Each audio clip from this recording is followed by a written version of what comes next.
Selamat datang di video kami tentang kimia industri. Hari ini kita akan menjelajahi salah satu industri kimia yang paling penting dan berpengaruh di dunia, yaitu industri petrokimia. Bersama kami, Hizam Ali Akbar dan Ernawati, kita akan belajar bersama-sama tentang industri petrokimia. Oleh karena itu, cus simak videonya. Industri petrokimia adalah industri yang berkembang berdasarkan suatu pola yang mengkaitkan suatu produk-produk industri minyak bumi yang tersedia dan sesuai kebutuhan masyarakat. Adapun contoh produk yang dihasilkan antara lain metanol, etilen, propilen, butadin, dan benzen. Industri petrokimia memainkan peran krusial dalam menyediakan bahan kimia yang digunakan sebagai bahan baku untuk berbagai produk sehari-hari. Salah satu produk dari industri petrokimia yang terkenal adalah BBM. Nah, tetapi apa sebenarnya yang membuat industri petrokimia itu begitu penting sih? Nah, kita akan mulai dengan melihat bahan mentah utamanya, yaitu minyak bumi dan gas alam. Bahan bakar kendaraan itu diperoleh dari minyak bumi yang termasuk salah satu jenis sumber energi yang tidak bisa diperbarui. Minyak bumi berasal dari berbagai bentuk organisme yang mati di dalam tanah, campuran kompleks senyawa organik yang terdiri atas senyawa hidrokarbon dan non-hidrokarbon dari sisa-sisa mikroorganisme, tumbuhan, dan binatang tertimbun selama berjuta-juta tahun, sehingga disebut sebagai minyak bumi.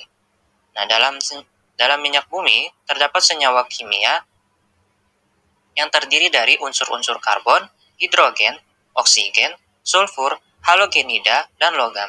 Minyak bumi mengandung komponen hidrokarbon dan non-hidrokarbon sebesar 50 hingga 98%.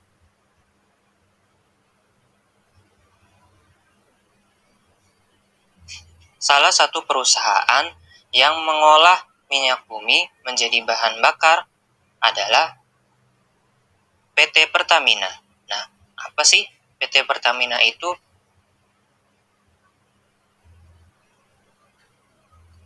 Salah satu industri perminyakan yang ada di Indonesia adalah PT Pertamina. PT Pertamina adalah sebuah perusahaan badan usaha milik negara yang bergerak di sektor minyak dan gas bumi atau National Oil Company. Perusahaan ini memiliki kapasitas produksi yang besar, di mana dalam sehari mampu memproduksi 523.000 barel minyak dan produksi gas mencapai 2,6 juta kaki kubik per hari. Kemudian kita akan membahas tentang proses pembuatan bahan bakar minyak. Pertama, kita mulai dari proses pengeboran dulu. Seperti yang kita tahu, proses ini berada di dua tempat, yaitu daratan dan juga lautan.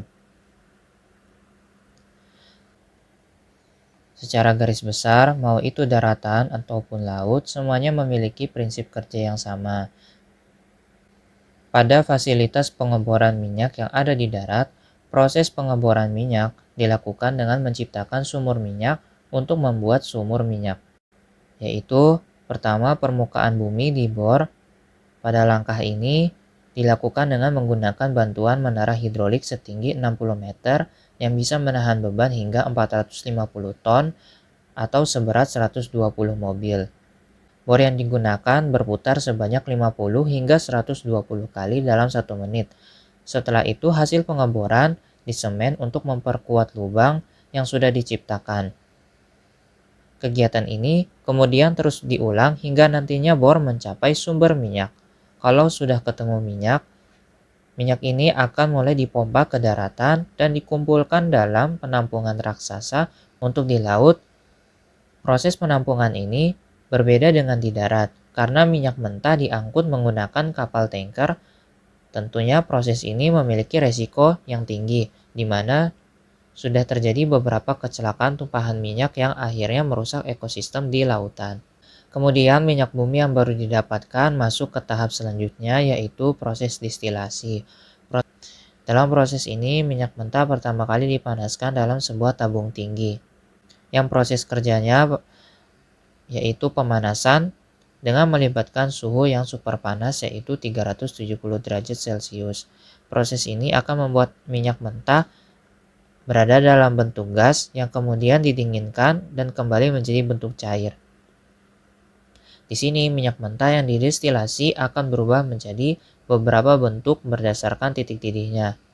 Proses selanjutnya, di tiap kontainer, minyak yang diproduksi akan mengalami proses cracking secara ilmiah. Proses ini diperuntukkan untuk memutus rantai karbon yang menyusun minyak, menggunakan katalis agar komponen minyak menjadi lebih ringan. Sederhananya, proses ini seperti memotong sebuah papan panjang menjadi papan-papan pendek supaya lebih mudah untuk digunakan.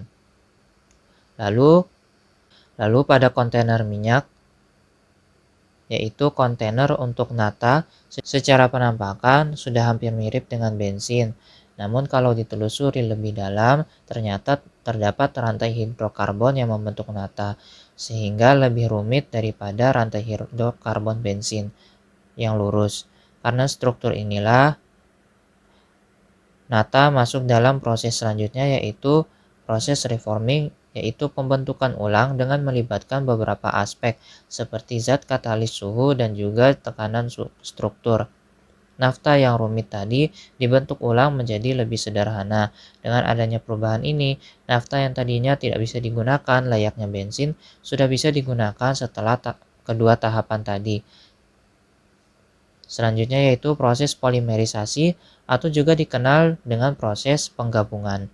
Dalam proses ini, bahan mentah yang didapatkan dari proses sebelumnya akan dicampurkan dengan bahan lain untuk mencapai standar yang telah ditentukan oleh perusahaan.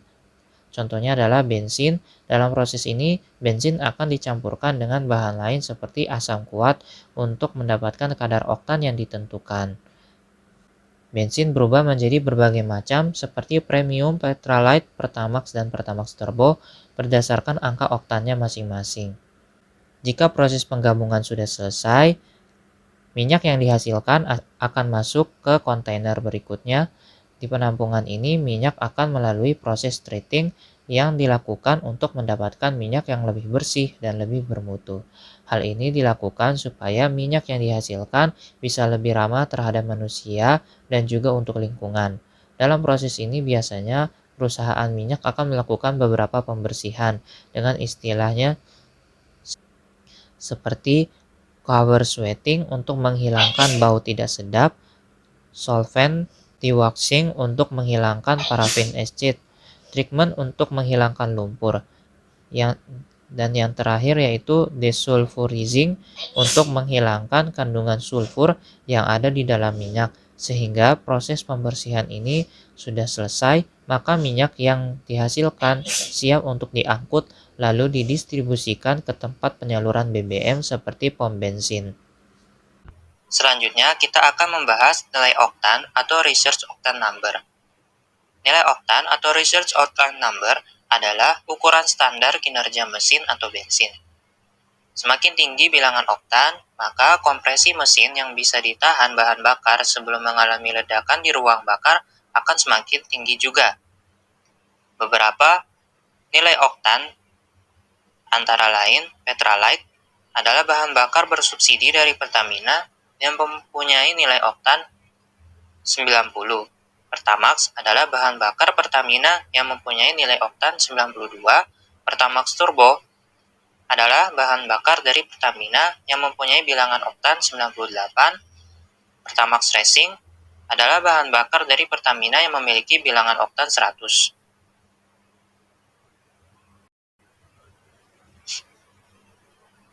Selanjutnya, kita akan membahas tentang manfaat BBM. BBM memiliki banyak manfaat dalam kehidupan kita sehari-hari. Oleh karena itu, kita akan membahasnya satu persatu.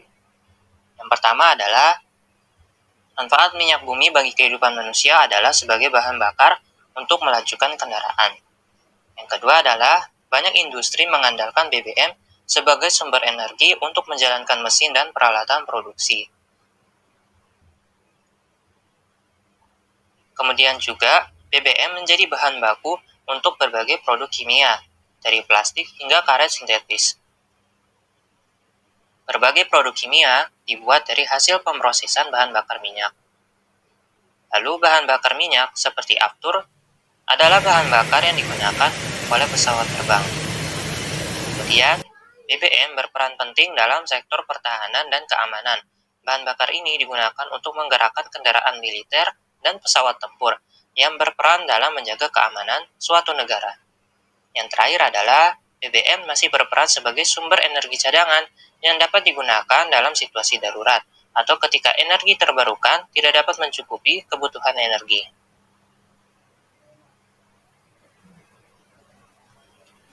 Nah, demikian penjelasan dari industri petrokimia dan penjelasan tentang bahan bakar minyak yang dapat kami sampaikan.